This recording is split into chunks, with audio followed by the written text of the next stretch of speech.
Selamat pagi, siang, sore, atau malam, Pak Doni. Perkenalkan, kami dari kelompok 9, kelas SI 4606. Hari ini kami akan mempresentasikan tugas besar mengenai keamanan sistem informasi, khususnya eksplorasi teknik scanning jaringan menggunakan tools seperti Nmap dan Metasploitable. Sebelum itu, izin memperkenalkan diri. Nama saya Raffi Abdul Fattah, lalu ada Asyar Akmal, lalu ada Cinta Ananda, ada Fauzan Taufik, dan Tirisha Dewi. Sebagai perwakilan dari kelompok 9, saya akan menjelaskan untuk part 11 sampai 16.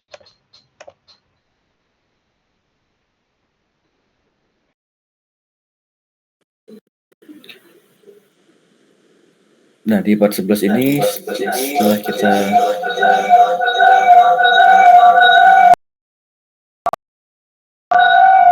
mempelajari tahap pertama dalam penetration testing, yaitu information gathering, sekarang kita akan masuk ke tahap kedua, yaitu scanning. Berbeda dengan information gathering, sebelumnya yang mencari informasi publik seperti alamat IP, email, dan geolokasi. Scanning fokus pada informasi yang tidak boleh diakses sembarangan seperti open port, versi software, dan potensi kerentanan pada sistem. Informasi ini penting karena dari sinilah kita bisa tahu apakah sistem tersebut menggunakan software yang sudah usang atau memiliki celah keamanan yang bisa dieksploitasi. Karena itu, scanning tanpa izin adalah tindakan ilegal dan hanya boleh dilakukan jika kita memiliki otorisasi dari pemilik sistem. Lalu bagaimana cara kita mempelajari scanning tanpa melanggar hukum? Solusinya adalah menggunakan Vulnerable Virtual Machine. Ini adalah sistem buatan yang memang disengaja uh, agar memiliki celah keamanan sehingga bisa digunakan untuk latihan ethical hacking secara legal dan aman. Salah satu virtual machine yang paling populer adalah Metasploitable. Untuk mendapatkannya, kita dapat mendownload, bisa dicari di Google, Top 10 Vulnerable Virtual Machine. Lalu kita klik dari situs Rapid7 dan cari link untuk mengunduh Metasploitable. Lalu unduh filenya, biasanya filenya itu berbentuk zip, lalu ekstrak folder baru. Nah, setelah itu file diekstrak, buka VirtualBox, buat mesin virtual baru, beri nama Metasploitable, lalu pilih Linux, versinya Other Linux, 64 bit atau 32 bit, sesuaikan dengan laptop atau komputer masing-masing. Lalu selanjutnya atur RAM secukupnya, 512 MB itu cukup. Lalu selanjutnya pilih opsi use an existing virtual hard disk file. Lalu arahkan ke file yang bernama VMDK yang tadi diekstrak, kemudian klik create. Sebelum menjalankan, buka setting terlebih dahulu, lalu network, ubah dari NAT ke bridge updater, lalu klik OK. Dan terakhir, tekan start untuk menjalankan mesin. Ketika sudah menyala, kita akan dimintakan untuk login. Untuk username sendiri, Metasploitable itu adalah MSF admin dan passwordnya juga sama, MSF admin. Setelah login, kita sudah masuk ke sistem Metasploitable dan bisa melakukan berbagai latihan scanning dan eksploitasi. Sistem ini hanya berbasis terminal, tidak punya tampilan grafis seperti Kali Linux, tapi sepenuhnya berfungsi sebagai sistem Kali Linux yang rentan. Dengan cara ini kita bisa belajar scanning dengan aman dan legal tanpa harus menyentuh sistem yang nyata, bukan milik kita.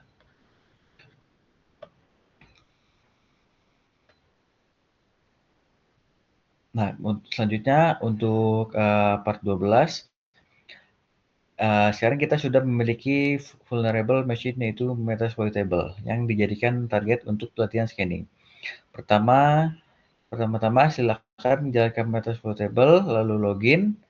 Setelah masuk, kita minimize saja karena untuk melakukan scanning dari Kali Linux. Di Kali Linux kita buka terminal, kita akan menggunakan tool bernama Nmap. Nah, ini adalah salah satu tool Nmap itu salah satu tool paling populer dalam dunia penetration testing karena fiturnya sangat lengkap. Tapi sebelum melakukan scanning, kita harus perlu tahu IP address dari Metasploit table. Di Metasploit table, kita ketik ifconfig dan lihat IP address-nya. Semisal IP address-nya 192.168.209.146. Lalu kita juga bisa menggunakan cara kedua, kita menggunakan tool NetDiscover untuk menemukan semua perangkat host yang aktif di jaringan lokal kita. Untuk menjalankan NetDiscover, ketik sudo NetDiscover, lalu R, strip R, dan IP address-nya. Jangan lupa subnetnya juga diganti sesuai jaringan sendiri. Setelah tool ini akan memindai seluruh IP dari IP kita sampai subnet yang ada pada jaringan kita. Setelah pemindaian selesai, kita bisa melihat daftar perangkat yang aktif. Salah satunya adalah Metasploit table. Lalu kita catat IP-nya untuk digunakan dengan Nmap. Selanjutnya kita bisa mengetik Nmap strip help untuk melihat opsi semua dan fitur yang dimiliki Nmap. Beberapa fitur yang akan kita gunakan antara lain itu ada port scanning, version detection, dan OS detection. Lalu ketika ingin melihat lebih lengkapnya dokumentasinya, kita bisa mengetik di terminal man nmap untuk membuka manual nmap. Nah, di situ akan dijelaskan istilah-istilahnya mulai dari open port, lalu ada filter port, dan sebagainya.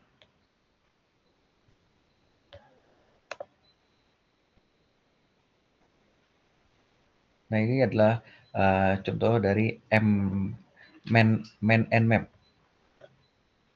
Selanjutnya untuk part 13. Nah, di part setelah kita sudah melakukan scanning, lalu mengetahui IP-nya, lalu kita mempelajari basic scanning. Nah, kali ini kita akan masuk ke IP range scanning menggunakan Nmap. Untuk mendeteksi semua host yang aktif pada jaringan kita, sebelumnya kita akan menggunakan tool NetDiscover untuk melihat host-host yang aktif pada jaringan kita. Nah, Nmap juga bisa digunakan untuk mendeteksi host dengan perintah nmap strip sn lalu IP address dan subnetnya. Perintahnya akan menampilkan semua host yang aktif dalam jaringan. Nah, host yang tidak terdeteksi oleh NetDiscover seperti Kali Linux bisa terdeteksi oleh Nmap. Nah, setelah mengetahui host yang aktif, kita bisa melakukan scanning terhadap semuanya sekaligus.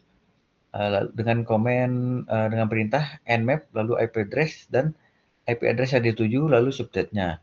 Nah, hasilnya akan menunjukkan informasi seperti port pada setiap host. Misalnya Metasploit table memiliki beberapa port yang terbuka. Kali Linux hampir semuanya tertutup dan router hanya memiliki satu port yang terbuka.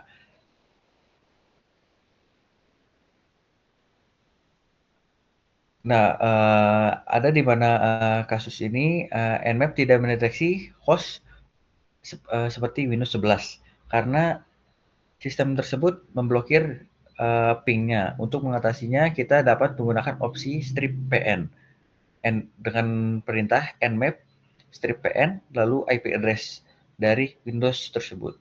Nah, dengan opsi ini nmap akan mengabaikan ping dan langsung mencoba scan port. Hasilnya kita bisa melihat langsung Windows memfilter sebagian besar port dan menandakan firewall yang aktif. Selain itu, ada beberapa cara lain untuk melakukan range scan. Yang pertama itu ada notasi subnet dengan nmap, lalu IP address 0, lalu strip 24. Lalu yang kedua itu menggunakan rentang angkanya. Nmap, IP address 0, strip sampai 255. Yang ketiga itu menggunakan wildcard, nmap, lalu IP address, dan tanda bintang. Yang terakhir itu menggunakan file list IP. Jadi kita membuat file teks yang berisi daftar-daftar yang berisi IP, lalu kita dapat menjalankan scan-nya itu nmap, strip il, list, strip IP, strip address. Nah, dengan cara ini kita dapat meski beberapa host sekaligus dengan efisien, namun untuk host seperti Windows yang memblokir, kita perlu menambahkan opsi strip VN.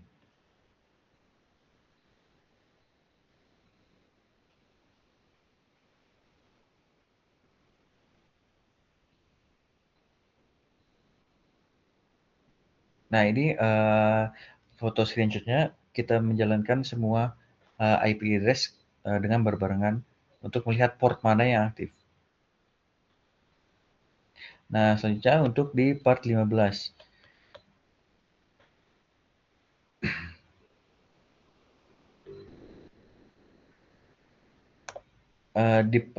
Di part sebelumnya kita sudah mempelajari bagaimana cara melakukan basic scanning menggunakan mmap, yaitu dengan men-scan satu IP address seperti pada Metasploit Table. Nah, kali ini kita akan mempelajari bagaimana cara melakukan IP range scanning, yaitu scan semua host. Saya melakukan scanning dengan scan IP address yang akan di-scan, IP address yang dituju lalu akan di-scan menggunakan sudo karena membutuhkan privilege.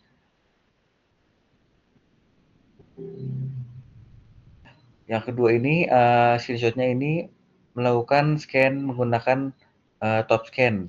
Untuk top scan ini tidak membutuhkan privilege lagi, tetapi meninggalkan banyak jejak. Jadi gampang ketahuan dengan pemilik IP address-nya. Nah, untuk part 16-nya ini